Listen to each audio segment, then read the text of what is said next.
بسم اللہ الرحمن الرحیم۔ السلام علیکم ورحمۃ اللہ وبرکاتہ۔ امید سحر کی ایک اور ایپیسوڈ کے ساتھ آپ کی خدمت میں حاضر ہوں۔ تذکارِ صحابیات طالب ہاشمی صاحب کی کتاب کا ہم لوگ مطالعہ کر رہے تھے اور عرض مؤلف پہ ہم لوگ پہنچے تھے کہ دور جدید کی وہ خواتین جو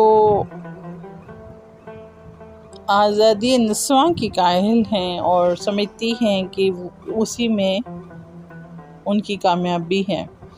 یہاں پہ ہم نے اپنی بات کا خاتمہ کیا تھا، لیکن اس طبقہ کی خواتین جس صورت سے اپنے آپ کو مغربی تہذیب میں رنگ رہی ہیں، سمجھ میں نہیں آتا کہ ایک اسلامی مملکت کی خواتین اس راستہ پر چل کر کس طرح اسلام کے تقاضوں کو پورا کر سکیں گی۔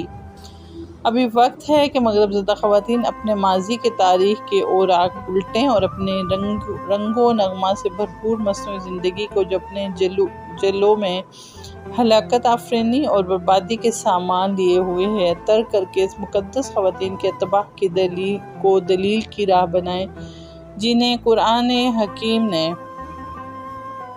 مومنات اور صالحات کہہ کر پکارا ہے۔ حکیم الامت علامہ محمد اقبال کے نزدیک ایک جاہل، سادہ اور بدشکل دہقانی لڑکی جو غیرت مند، حق پرست اور طاقتور بچے پیدا کرتی ہے، اس خوبصورت عورت سے بہتر ہے جو تعلیم یافتہ تو ہے مگر اس کی نسوانیت اور شرم و حیا مر چکی ہے۔ وہ بظاہر زن ہے لیکن بباطن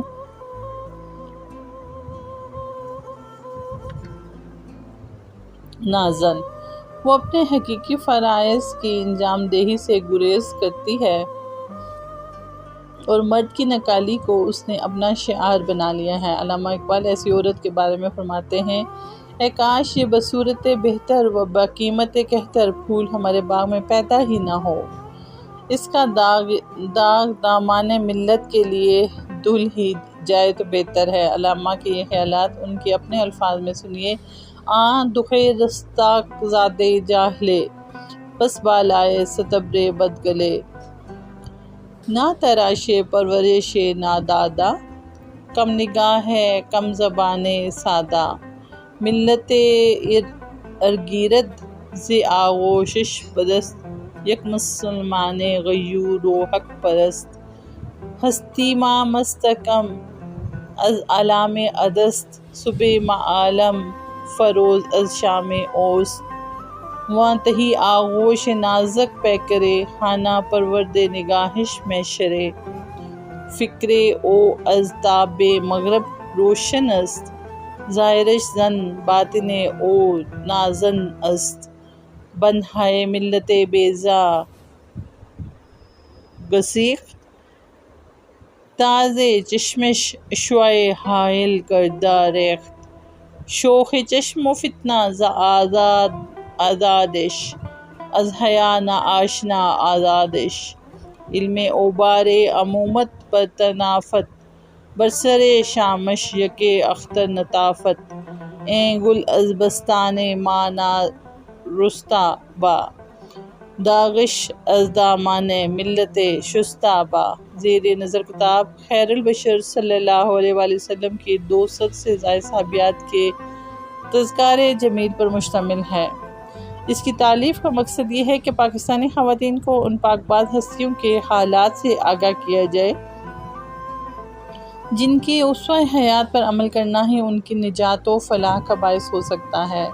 اردو زبان میں اس موضوع پر پہلی کتاب نہیں ہے، اس سے پہلے متعدد بلند پایہ کتب موجود ہیں، تاہم تحدیث نعمت کے طور پر عرض کرنا بے جانا ہوگا کہ اردو زبان میں آج تک اتنی زیادہ تعداد میں رحمت دو عالم صلی اللہ علیہ وآلہ وسلم کی صحابیات کے حالات کسی کتاب میں یکجا شائع نہیں ہوئے۔ ان میں امہات المومنین اور بنات طاہرات کے علاوہ وہ تمام صحابیات بھی شامل ہیں جن کے حالات مفصل یا مختصر کسی نہ کسی مستند ذریعے سے معلوم ہوئے ہیں۔ میں نے یہ حالات قلم بند کرتے وقت اس بات کا خاص لحاظ رکھا ہے کہ اسلوب نگارش سادہ اور عام فہم ہو تاکہ اعلیٰ اور کم تعلیم یافتہ ہر خاتون اس سے مستفید ہو سکے۔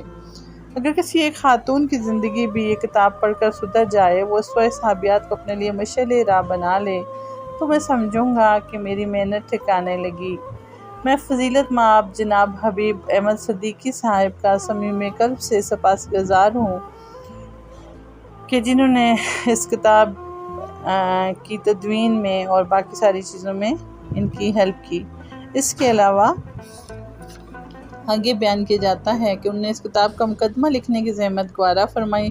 صاحب موصوف علم و فضل، ژرف نگاہی، شرافت نفس، وزاداری اور صفائی باطن کے اعتبار سے ایک یگانہ روزگار شخصیت ہیں۔ وہ نہ صرف ایک بلند پایہ ادیب، محقق، نقاد ہیں بلکہ ایک ناغز گو شاعر بھی ہیں جن کا بیشتر کلام سہل ممتنع کی حیثیت رکھتا ہے۔ انہوں نے اپنے مقدمہ میں میرے بارے میں جن خیالات کا اظہار فرمایا ہے وہ ان کے حسن ظن، ذرہ نوازی کے آئینہ دار۔ ان کو پڑھ کر میں یہی کہہ سکتا ہوں کہ کلائے گوشۂ دہقاں بآفتاب رسید۔ اللہ تعالیٰ ان کو جزائے خیر دے اور ان کے وجود بابرکات کو تا دیر سلامت رکھے۔ آخر میں قارئین کرام سے استدعا ہے کہ وہ اس کتاب کے اسکام کی نشاندہی کر کے مؤلف کو ممنون فرمائیں۔ انشاءاللہ آئندہ ایڈیشن میں ان کو دور کر دیا جائے گا۔